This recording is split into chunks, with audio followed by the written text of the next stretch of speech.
অনেকে বলে কিভাবে ধনী হওয়া যায়। আমি তাদেরকে বলি রিভার্স সাইকোলজি ফলো করতে।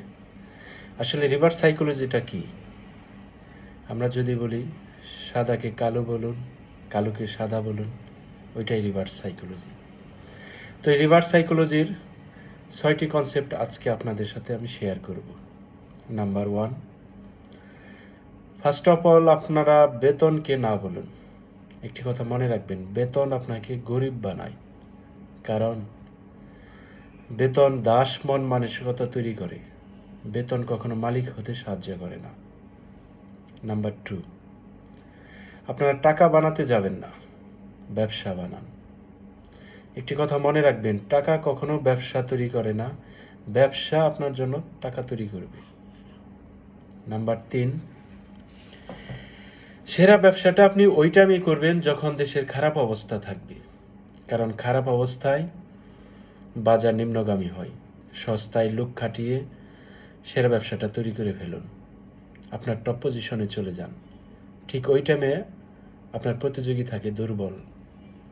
সুতরাং নীরবে একচেটিয়া ব্যবসা করবেন দেশের খারাপ সময়। নাম্বার 4, যদি সরকার কোনো দেশ ধ্বংস করতে চায়, আপনি দেশ ছেড়ে চলে যান। আপনি সেখানেই ব্যবসা করবেন যেখানে আপনার ঝুঁকি কম, যেখানে আপনি স্বাধীন। ঠিক দেশ যখন শেষ হয়ে যাবে, তখন আপনি আবার ফেরত আসবেন আপনার মাতৃভূমিতে, অনেক শক্তিশালী হয়ে দেশটাকে পুনরুদ্ধার করবেন। নাম্বার 5, সাধারণ মানুষ ট্যাক্সকে ভয় পায়, কিন্তু আপনার ট্যাক্সকে ভালোবাসতে হবে। কারণ আপনি একটি সিস্টেম জানলেই সে সিস্টেম থেকে বের হওয়ার সম্ভাবনা আপনার তৈরি হবে, বের হওয়ার সুযোগ খুঁজতে পারবেন। সেজন্য একটি কথা বলা হয়, আগে শত্রুকে চিনুন, শত্রুকে ভালোবাসুন, তারপর শত্রুকে ধ্বংস করুন। নাম্বার 6, সাধারণ মানুষ ঝুঁকি নিতে ভয় পায়, তারা অনিশ্চয়তাকে ভয় পায়, তারা পতনকে ভয় পায়। কিন্তু একটি কথা মনে রাখবেন, একমাত্র যারা ঝুঁকি নিতে পারে তারাই জীবনে সফলতা অর্জন করতে পারে।